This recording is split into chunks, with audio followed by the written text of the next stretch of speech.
welcome to another edition of Alex's Barbecue. In this episode, I'm going to show you how to make a simple yet effective pork rub. This rub is meant for pork products. It's not for chicken or beef or anything like that. It's for pork. And it's very simple. You're going to need black pepper, paprika, onion powder, minced onion, garlic powder, cayenne pepper, dry mustard, regular sugar, brown sugar, salt, and red pepper flakes. And that's all you should need. In the proper proportions, this is going to be delicious. So let's get to it. It's super simple. So we're going to start off with a salt. Pork loves salt. So to this salt, I normally don't measure things. Normally I do it by eyeball and taste, but we're going to measure it just in case people get confused. So we're going to get the long pour in there. Roughly half a cup of salt. Okay, salt's done. Make sure you use kosher salt. Okay, that matters. Don't use that iodized table salt. Use kosher salt. And I just use the coarse ground stuff. It's like $3 at Walmart. It's super cheap. Salt is very inexpensive. And to that, we're just going to add ground black pepper. This is, I buy it pre-ground. You can grind it yourself or however you want to get it. Just remember, pepper goes a long way. I personally think pepper's more spicier than most anything else. You use enough of this stuff, you're gonna feel it. That's wrong side. Oh, that's wrong side. Well, we're just gonna do this side. And I like to go even portions of salt and pepper. Get the old long pour in there.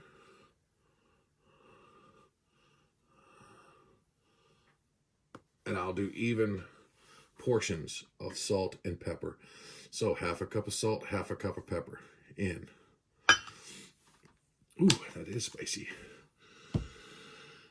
Next is paprika. Now, it kind of got melted because I got it too close to the stove, but any kind of paprika will work just fine. And paprika is what gives the pork its color. It doesn't bring a ton of flavor to the game, but it adds that nice color that you're looking for when the finished product is done. And I haven't opened this one. Wow. That's amazing. And what I'm making here is enough for a lot of rub. This is a big batch. It's how I normally make it. I'll make it like this excuse me. I'll give it away to friends, family, you name it. So to that, we're going to add roughly a half a cup of paprika. We may go more, we may go less. And you can spend the money and buy the smoked paprika or the Spanish paprika. The Spanish paprika is very good because it's got some cayenne, a little spicier. It's a little spicier than regular paprika, but it's a little more expensive. So, all right. To that, we're going to add cayenne pepper. Now, cayenne pepper goes a long way. It's got some bang. So we got 1 tablespoon. We're going to add about half of one. I don't have the half a tablespoon floating around. So we're just going to eyeball it. We may go 3/4. Just remember, that's enough right there. That's all you need for spice. Like I said, when we stir it up, we're going to go off of smell and taste. Okay. To that, we're going to add a 1/4 cup of garlic powder, give or take. And just so you know, these little 2.5 ounce deals you can buy from Walmart's or any place for that matter, there's exactly 1/2 cup in each one of these. So just so you know. And that's roughly 1/2 cup of garlic powder. I had some extras. I wasn't sure if I had enough. Here is some onion powder. Again, roughly a 1/4 cup. It's a little bit more, but it's okay.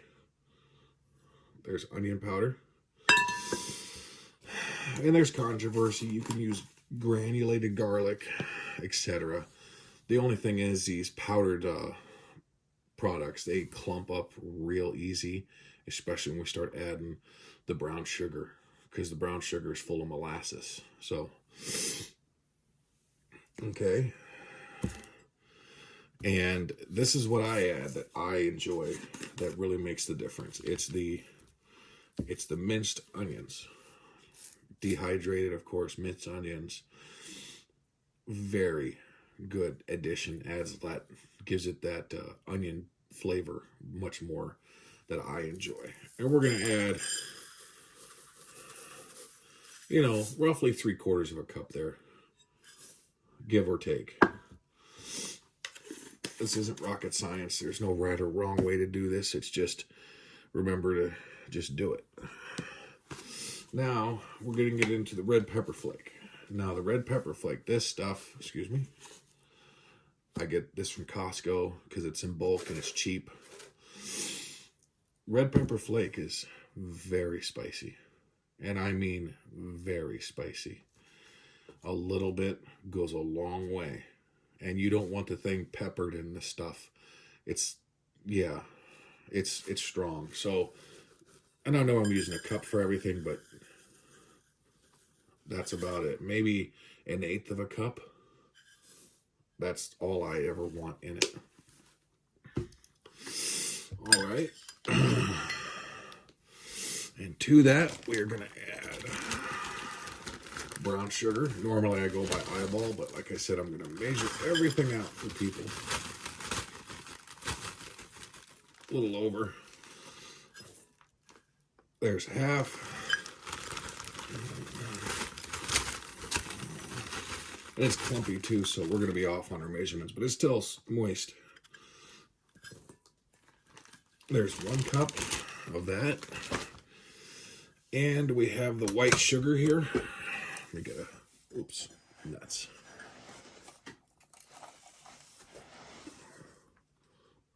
There's half. And we're going to go about another 1/4 of a cup. So there's 3/4 of a cup of white sugar. Yeah. The only reason I like using white sugar is because brown sugar here has molasses in it. A lot of it. That's what it is. And when you cook the brown sugar over a course of time, even at 225 degrees, anything below 300, this stuff is going to burn and it's going to turn real bitter. It's going to happen.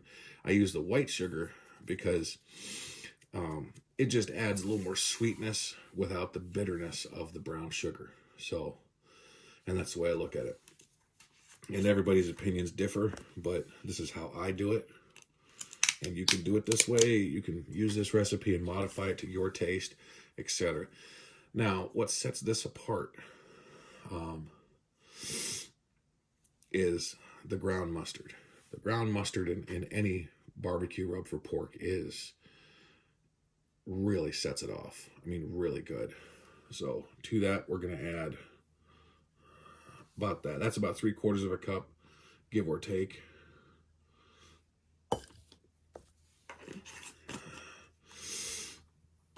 And that's pretty much it.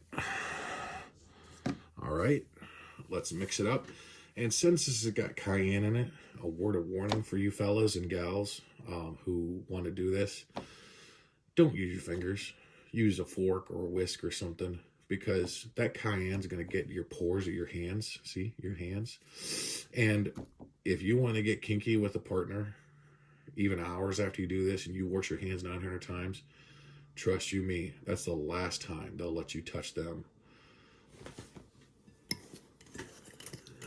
We may have to break it up a little bit because some of these brown sugars is pretty solid, because the stuff I had wasn't super fresh.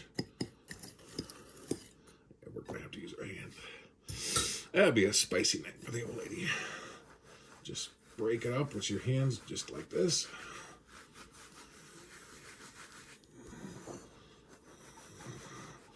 And it's going to clump back up on you, especially if you don't use it right away. You can store this of the fridge. You can store it in an old mason jar.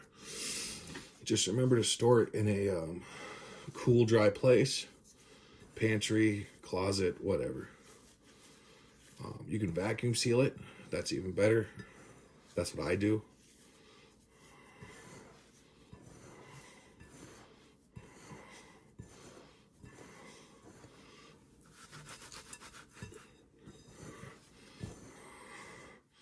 You know, if there's some clumps in there, that's fine too. It'll all cook down. I just like getting the big stuff broke up.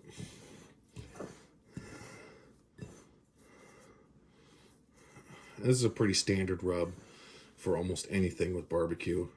It's just the measurements and stuff will all vary. But what you're looking for is that nice red color. And you see we got that. We got a nice mixture here.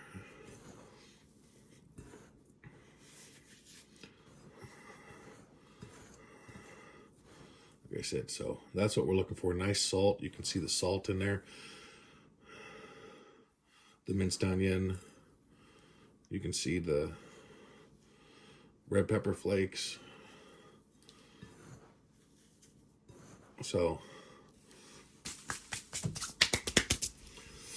and this rub is exceptionally good on pork butts, ribs, anything pork related. This is the bee's knees. This stuff here, I've never ever had a complaint, and this is how I've made it for a long time. And I'm going to do another video on the cost of this versus the cost of one of these guys of a premix rub. So this is 3.5 ounces, and that's about what you're getting in a shaker. You're getting between 3 and 5 ounces. The cost you pay for one of those versus what I pay for the same amount of this. So, and just to show you what you get for your money. Okay. So, but everything in here you saw is all natural. There's no additives. You can pronounce every single thing that went in this right now. And that's how I like it. Excuse me. So, I'm going to give some of this to my neighbor this Friday, and we're going to do a pork butt at his house because I'm nursing a broken foot. I can't get out to my smokers because there's a lot of snow and ice out there, and I'm on crutches. So I'm going to go over to his house. We're going to shoot a video on this and how to apply it and everything. So super simple, very easy. Took me just a few minutes to make, and it'll last a long time. Just remember, if the brown sugar starts drying out on you and you go to reuse it, just refortify it. Follow like you would on a brown sugar if it got hard. A couple tablespoons of water in it, throw it in the oven on a plate or something for a few minutes. Just follow those guidelines. But that's how you refortify brown sugar. So, but if you put it in an old mason jar and put it in the back of the fridge, you'll get several weeks out of it before it starts clumping up real bad.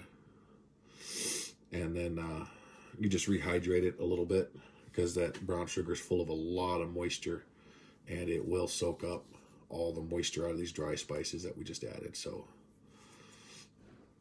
again, this rub, you don't need a smoker. You can put this on ribs and just put it right on the grill. If you have like a gas grill, you can put it right on the grill. Offset, of course, so you're not under the direct heat, and it'll turn out just fine.